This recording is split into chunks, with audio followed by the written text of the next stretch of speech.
bu dee abonné go ci sunu page bi mën nga bës foofu ñu bind s'abonner nga bësaale cloche boobu ngir ngay mën di am sunu yeneeni notification wala saa sunu dugalee beneen vidéo bu bees.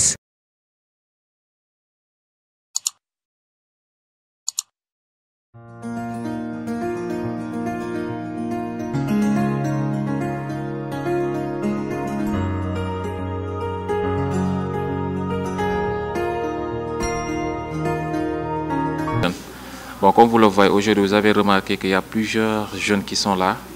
donc à qui aujourd'hui on assiste à des... si vous voyez un peu, il y a des jeunes qui sont là aujourd'hui avec nous,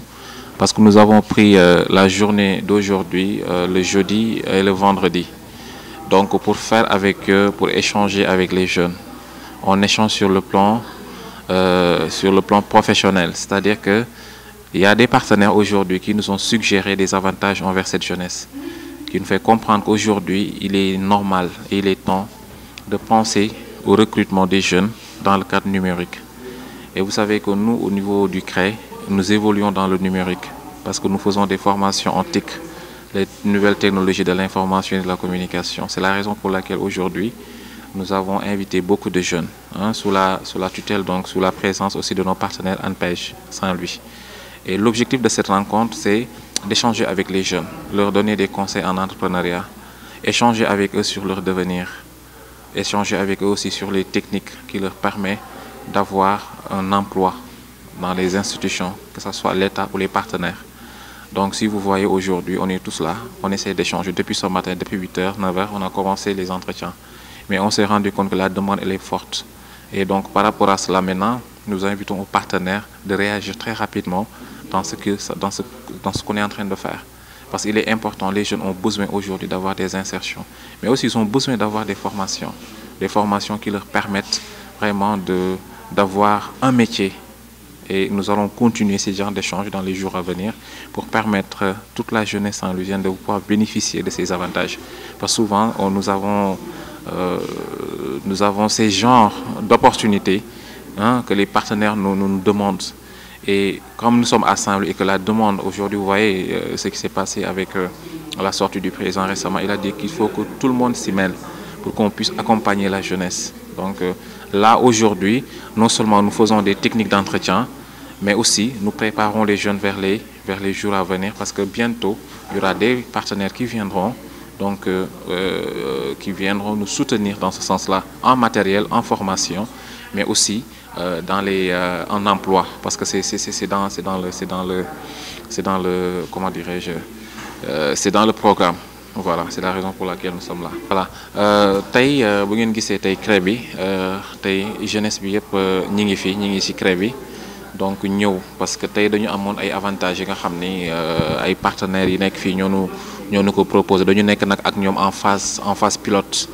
Bu ñu nee en phase pilote, c'est-à-dire que ñu ngi en cours, ñu ngi en échange te d'ici quelque temps ça va s'officialiser, dañ ko officialiser. Lu tax tey ñu dajale leen fii ñun ak suñu formateurs yi dañu dajaloo pour former jeunes yi ci wàllu création du CV ni ñuy defee CV nan la CV di nekkee CV professionnel ak nan la ñuy changer CV nan la ñuy améliorer CV nan la ñu koy mettre à jour. En plus de cela, nous faisons des tests en technique d'entretien. Bi nga xam ne dina permettre ndaw yi ñu mën a xam ëllëg suñu leen owee ci bërëbu liggéeyukaay yi nan la ñuy comporté woo pour mën a jaay seen bopp jaay seen jàng jaay seen xam-xam